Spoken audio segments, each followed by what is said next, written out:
নমস্কাৰ ইউটিউবৰ সকলো বন্ধু বান্ধৱীলৈ মই আজি ৰক্ষা বন্ধনৰ কাৰণে স্পেচিয়েলি মিঠাই এটা ৰেচিপি লৈ আহিছোঁ। কেনেকৈ বনাম অকণমান শ্বেয়াৰ কৰিম। আপোনালোকে চাব, আকৌ বনাব আপোনালোকে ৰক্ষা বন্ধনৰ কাৰণে। এয়া বনাবলৈ লৈছোঁ মই।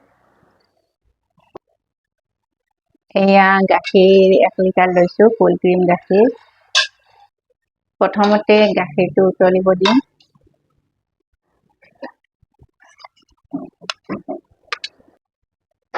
এয়া গাখীৰটো উতলিছে। এতিয়া গাখীৰটো ফটাই ল'ম, চানাটো উলিয়াই ল'ম। এয়া নেমুৰ পানী দিছোঁ অলপ অলপ।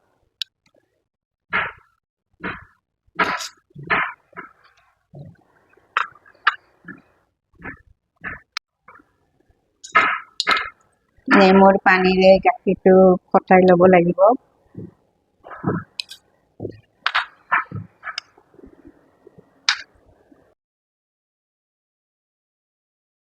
এয়া পানীত দুটামান বৰফৰ টুকুৰা দিছোঁ, ঠাণ্ডা হোৱাৰ কাৰণে পানীখিনি। ঠাণ্ডা পানী ঢালিলে ভাল হয়। এয়া পানীটো ওলাই ল'ম মই ভালদৰে চেকি।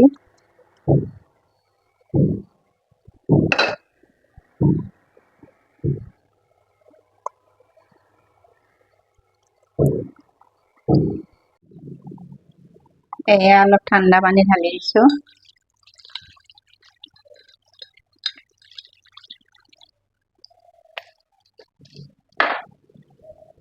বৰফৰ টুকুৰা।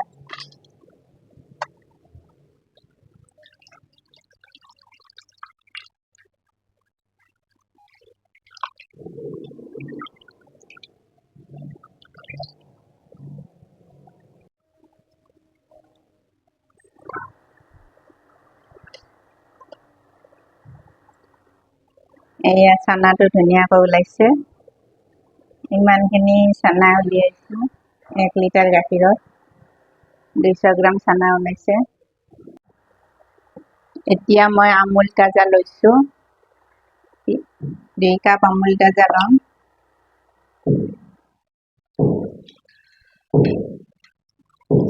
এয়া 2 কাপ আমুল তাজা লৈছোঁ। আমুল তাজাৰ টেষ্টটো ভাল হয় মিঠাই। এয়া অকণমান ইলাচি পাউডাৰ দিছোঁ।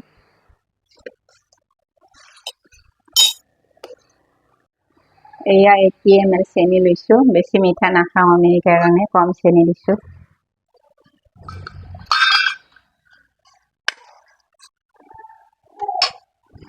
এয়া গাখীৰৰ চানাখিনি এতিয়া দি ল'ম ভালকৈ অকণমান। এয়া এনেকৈ ভালদৰে লৰাই থাকিব লাগিব, নহ'লে লাগি যাব। আপোনালোকৰ যদি ভিডিঅ'বিলাক চাই ভাল লাগে, মোৰ চেনেলটো ছাবস্ক্ৰাইব কৰিব নাপাহৰিব, শ্বেয়াৰ কৰিব, কেনেকুৱা লাগে কমেণ্ট কৰিব।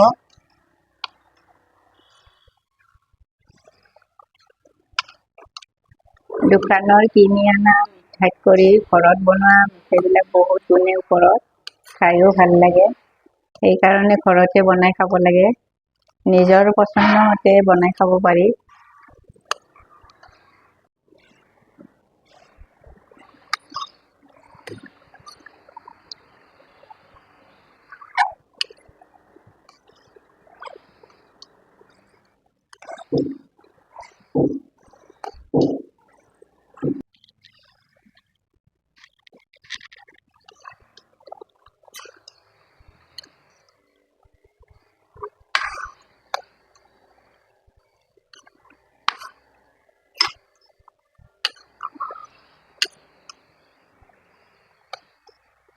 ৰেডি হ'ব আৰু বেছি সময় নাই, আৰু 2 মিনিট সময় লাগিব।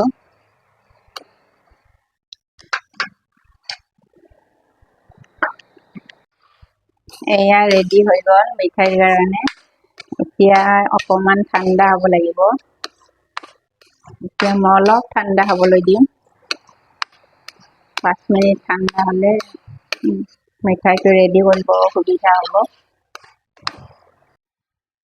এয়া অলপ ঠাণ্ডা হ'ব দিব লাগিব।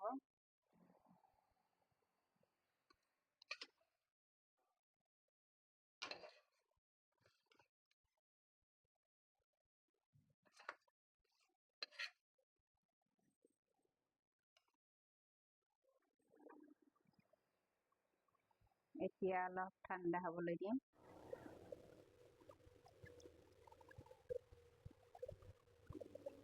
5 মিনিট ৰেষ্ট কৰিম।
এয়া মিঠাই ৰেডি হৈ গ'ল।